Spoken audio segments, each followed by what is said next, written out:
मसीह के बाबरकत नाम में आप सबकी सलामती हो। आपकी भी सलामती हो। खुदा के पाक कलाम से पढ़ेंगे यूहन्ना की अंजील उसका 19 बाब और उसकी 28 आयत। खुदा के पाक कलाम में लिखा है, इसके बाद जब यीशु ने जान लिया कि अब सब बातें तमाम हुई ताकि नविश्ता पूरा हो, तो कहा कि मैं प्यासा हूँ। खुदा के पाक कलाम के पढ़े और सुने जाने पर हम सबकी पैमाम हो। इस खूबसूरत वक्त के लिए जो तू मेरी ज़िंदगी में लाया, जो तेरा प्लान था कि मैं यहाँ आऊँ और तेरे नाम लूँ, इज्जत और जलालूँ और जजीरे पे बसी कलीसिया के साथ मिलकर तेरे खुदावंद साथ से भी कलमात को सीख सकूँ। मैं तेरा शुक्र करती हूँ और अपने आप को तेरे आप सुपुर्द करती हूँ। बोलने वाली मैं ना हूँ बल्कि तू हो आए खुदावंद, ताकि हम सब वो सीख सकें जो तू हमें सिखाता है। मैं इसे तुझा को सुन और कबूल कर, मांगू तेरे प्यारे और गुलस्तान की वजह से। आमीन। मैं सबसे पहले अपने खुदावंद का दिलो जान से शुक्र करती हूँ कि वो मुझे चर्च लेके आया। मेरे साथ मेरी आंटी अंकल आए हैं और मैं अपनी और खुद सीख सकती हूँ। उसके बाद मैं हाजी साहब का शुक्रगुजार हूँ जिन्होंने मुझे ये मौका दिया कि मैं इस चर्च में आके खिदमत कर सकूँ। जो आज कलमा मैं आपके साथ सीखूँगी वो है मैं प्यासा हूँ, और इस बिट को मैं थोड़ा और पढ़ना चाहूँगी। मुकद्दस यूहन्ना की अंजील उसका 19 बाब 28 आयत से 29वीं आयत तक। इसके बाद जब यीशु ने जान लिया कि सब बातें तमाम हुई ताकि नविश्ता पूरा हो, तो कहा मैं प्यासा हूँ। वहाँ सिरके से भरा हुआ एक बर्तन रखा था। बस उन्होंने सिरके में भिगोए हुए स्पंज को सूफे की शाख पर रखकर उसके मुंह से लगाया। दाम के पाक कलाम को पढ़े और सुनिए उसकी खास बरकत। आमीन। तो सबसे पहले हम थोड़ा सा सबने यकीनन कलमात का सात सलीबी कलमात का तारुफ करवाया है, तो उनको रिवाइज कर लेते हैं। सात सलीबी कलमात बेसिकली गुफ्तगू है मसीह खुदावंद की अपने खुदा से और इर्द गिर्द के लोगों से। और सात सलीबी कलमात इजहार है कि वो एक कामिल खुदा है, खुदा तो कामिल ही होता है और कामिल इंसान है। खुदावंद ने जो पहला, चौथा, छठा और सातवां कलमा जो अदा किया अपनी जुबान से, वो खुदा अपने बाप से मुखातिब था, जिसमें वो अपने दुख का भी इजहार कर रहा है, खुदा से शिकवा भी कर रहा है। जैसे वो कह रहा है, ए मेरे खुदा तुमने मुझे क्यों छोड़ दिया।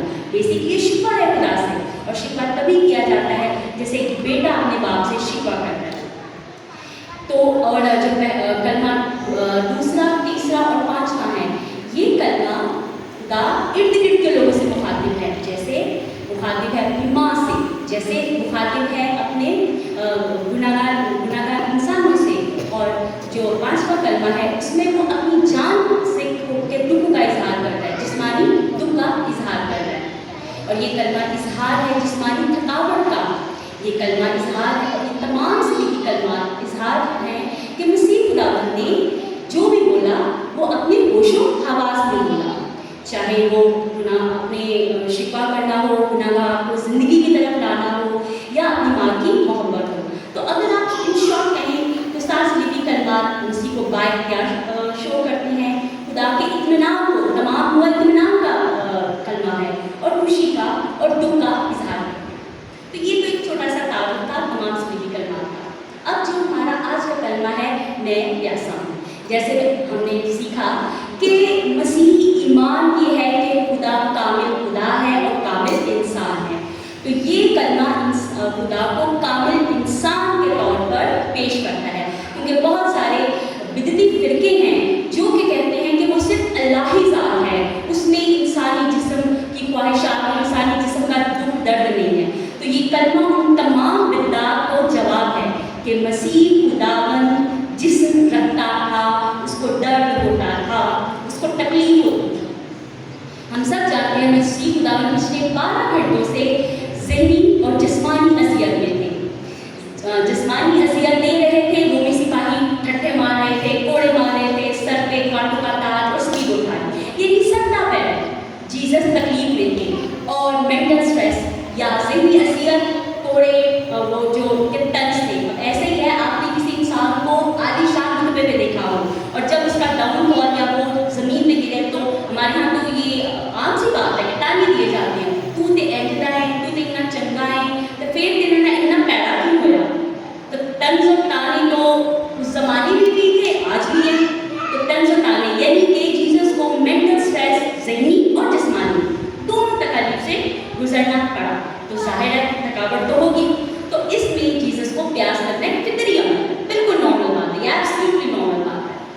और मुकद्दस यूहन्ना, मुकद्दस मत्ती और मुकद्दस लूका बताते हैं कि यीशु को जूफे की शाख पर रखकर स्पंज में डुबो के सिरका दिया गया। अब ये जूफा क्या है?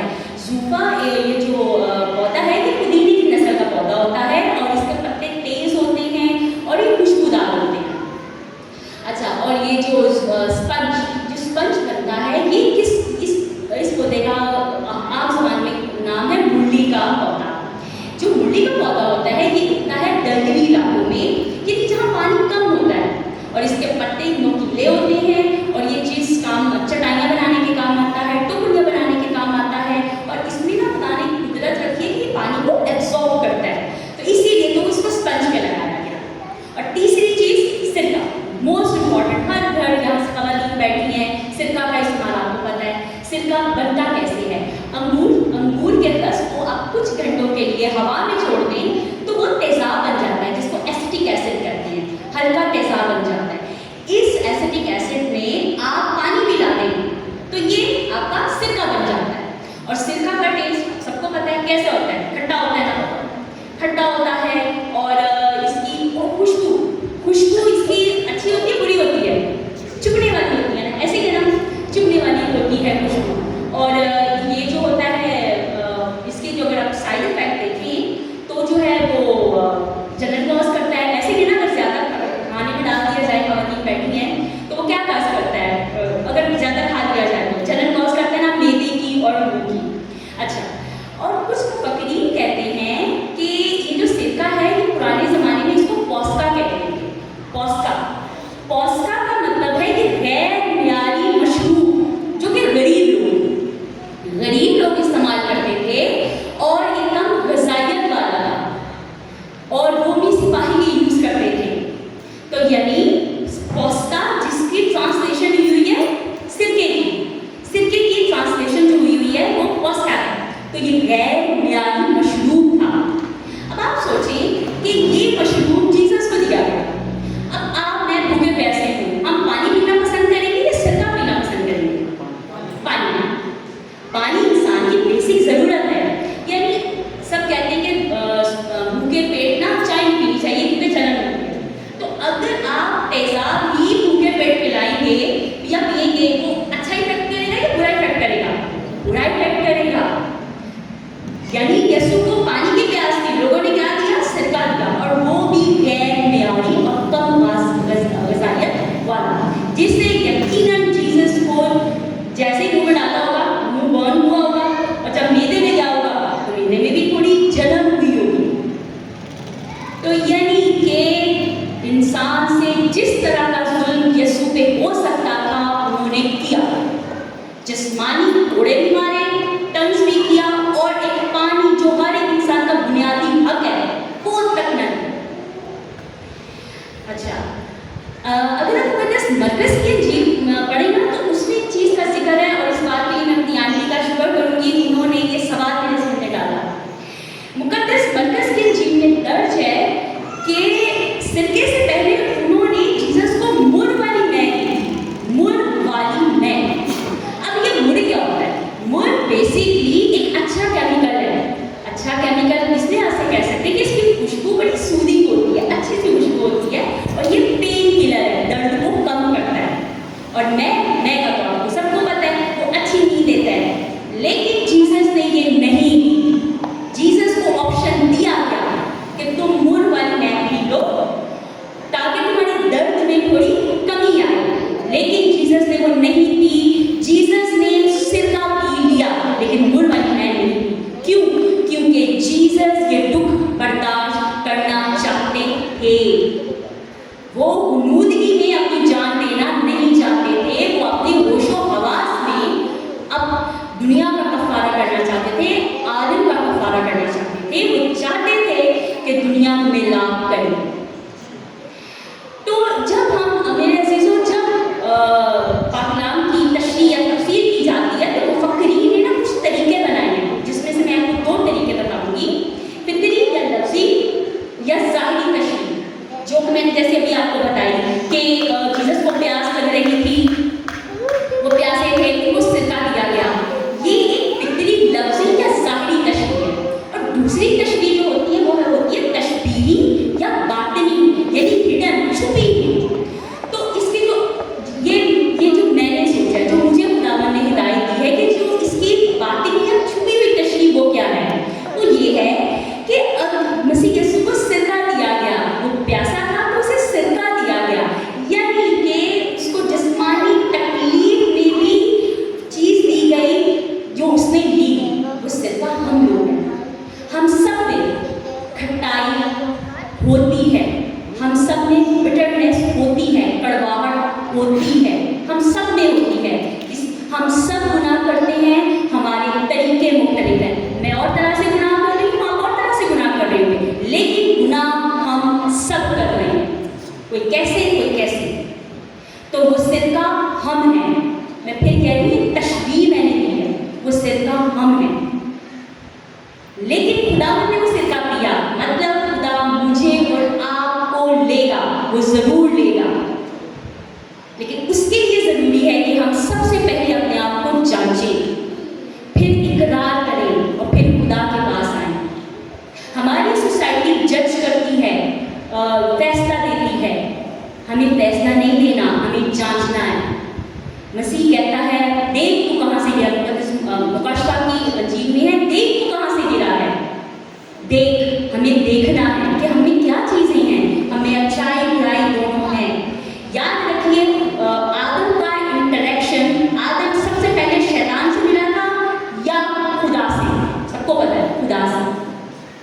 तो यदि हम सब में अच्छाई है, हम सब में, हम हिंदू हो, मुस्लिम हो, क्रिश्चियन हो, कुछ भी हो, हम सब में अच्छाई है, क्योंकि हम सब की पहली, जैसे कहते हैं ना, जिसका पहले बच्चे पे इफेक्ट आएगा वही, या जो उसके साथ देखेगा वही वो एक्टिविटीज अडॉप्ट करेगा। तो एग्जैक्टली आदम का जो इंटरेक्शन, जो मिलाप था, वो खुदा के साथ वो बातें करता था बाग एदन में। बाद में उसने बुराई को अपनाया। तो हम सब में सिरका है, हम सब सिरका हैं। जरूरी बात यह है कि हम पहचाने, तकालीफ, मुश्किलें, मुसीबतें सब आएंगी, आती रही हैं, आएंगी, मुसीबत भी आई है, और उसने हमें ये नमूना दिया है कि हमने ऐसे जिंदगी गुजारनी है। शर्त यह है कि हम मसीह के पास आए, और मसीह के पास आने के लिए सबसे पहले अपनी जांच और दूसरों की जांच की। याद रखिए, मसीह जांच का कहता है, परखने का कहता है, फैसला देने का नहीं कहता। खुदा ये नहीं कहता कि गुलिया अफसर को टैग करो कि गुलिया अफसर तो है ही ऐसे। नो, खुदा टैगिंग मना करता है। हाँ, परखना खुदा कहता है, परखो, इम्तियाज करो।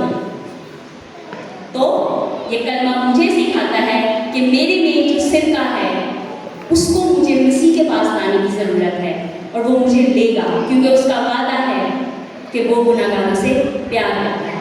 मैं इस ईमान के साथ निकलने का काम करती हूँ कि मेरे खुदावंद ने आपको और मुझे इस कलाम के वसीले से बरकत दी। शुक्र करती हूँ ज़मीन और आसमान के बनाने वाले खुदा, इस वक्त के लिए जो तूने हमें हमारी ज़िंदगी में बख्शा।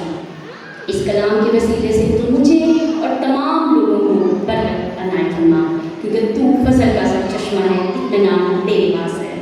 हमें तेरे पास आने की ज़रूरत है। मेरी इल्तिजा को सुन और कबूल कर, मांगती तेरे प्यारे और मुक़द्दस नाम की खातिर से, आमीन।